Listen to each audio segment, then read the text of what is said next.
आखाती युद्धाच्या पार्श्वभूमीवर इंधन व घरगुती गॅस पुरवठ्याची स्थिती तपासण्यासाठी जिल्हाधिकारी वसुमना पंत यांनी गुरुवारी चेतक गॅस एजन्सी आणि भटाळ येथील सिलेंडर गोदामाला अचानक भेट देत सखोल पाहणी केली।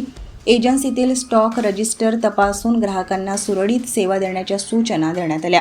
रोजची बुकिंग, उपलब्ध साठा, घरगुती व व्यावसायिक सिलेंडरची मागणी आणि वितरण प्रक्रिया याबाबत माहिती घेत प्रत्यक्ष नोंदींची पडताळणी करण्यात आली।